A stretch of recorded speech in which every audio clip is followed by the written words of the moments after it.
Hi friend, నమస్తే. అల్లు అర్జున్ కొత్త movie lineup చూస్తే ప్రతి ఒక్కరికి మధ్య పోవలసిందే. టాలీవుడ్తో పాటు అటు మాలీవుడ్తో పాటు ఇటు కోలీవుడ్ని రూల్ చేయబోతున్నాడా? అవునని సంకేతాలు వస్తున్నాయి. సడన్గా టాలీవుడ్ డైరెక్టర్లను వదిలేసి కోలీవుడ్ డైరెక్టర్లతో వరుసగా ఎందుకు సినిమాలు చేస్తున్నాడు? దీని వెనక పెద్ద మాస్టర్ ప్లాన్ ఉంది. అది ఏంటంటే, ఇండియాలో ప్రతి ఇండస్ట్రీలో స్టార్ హీరోలు ఉన్నారు. అలాగే కోలీవుడ్లో కూడా, అంటే తమిళనాడులో కూడా స్టార్ హీరోలు ఉన్నారు. వారు ఎవరంటే, ప్రస్తుతానికైతే రజనీకాంత్, కమల్ హాసన్, అజిత్, ఇలా బిగ్గెస్ట్ స్టార్స్. రజనీకాంత్ గారికి ఏజ్ అయిపోయింది, అలాగే కమల్ హాసన్ గారికి ఏజ్ అయిపోయింది. అజిత్ సినిమాలు తీస్తున్నారు కానీ సినిమాల పైన అతనికి అంత ఇంట్రెస్ట్ లేదు. అతను ఎప్పుడు కార్ రేసింగ్ వీటిపైన ఇంట్రెస్ట్ ఉంది. ఇప్పుడు ఫామ్లో ఉన్న విజయ్ సినిమాలను వదిలేసి పూర్తి స్థాయి రాజకీయాల్లోకి దిగబోతున్నాడు. వచ్చే సార్వత్రిక ఎన్నికల్లో అతను పోటీ చేయబోతున్నాడు. తమిళనాడులో టైర్ 1 హీరోలందరూ ఏజ్ అయిపోయింది. యంగ్గా ఉండే కాస్త నెంబర్ 1 పొజిషన్లో ఉన్న విజయ్ రాజకీయాల్లోకి వెళ్ళిపోతున్నాడు.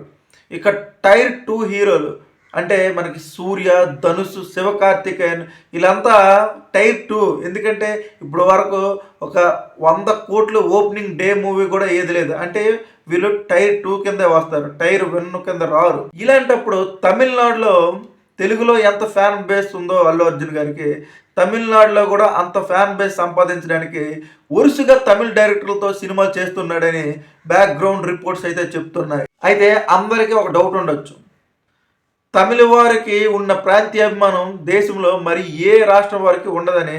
అది అయితే అందరికీ నమ్మకం అయితే బలంగా ఉంది. కానీ తమిళ వాళ్ళు డబ్బింగ్ సినిమాలతో వస్తే ఆదరించరు, కానీ డైరెక్టర్ వాళ్ళే, కథ వాళ్ళదే, నిర్మాణం వాళ్ళదే అయితే తప్పకుండా ఏ ఇండస్ట్రీ నుంచి వచ్చే హీరోయిన్ చూడరు. వాళ్ళ సినిమా ఉండాలి. ఆ సినిమాని ఎక్కడికో పెంచేస్తారో ఆ సినిమాలో ఉన్న హీరోని ఎక్కడనో పెట్టుకుంటారు.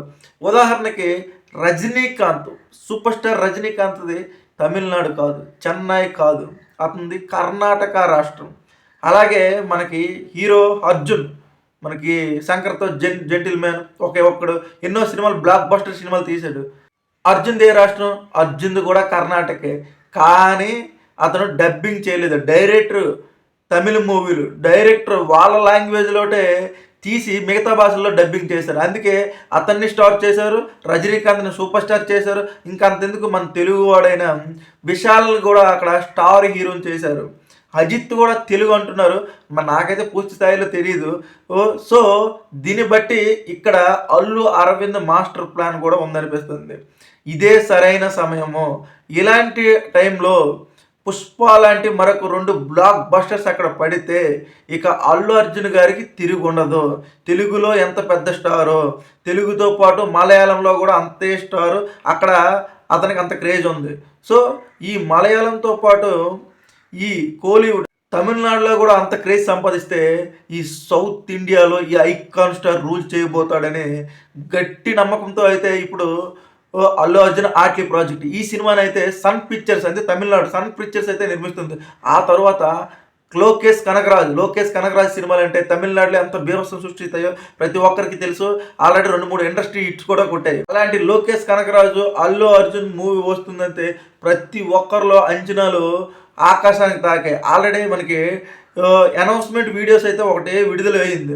ఆ వీడియోకే దాదాపుగా 46 మిలియన్స్ యూట్యూబ్లో వచ్చింది, 255K లైక్స్ వచ్చాయి.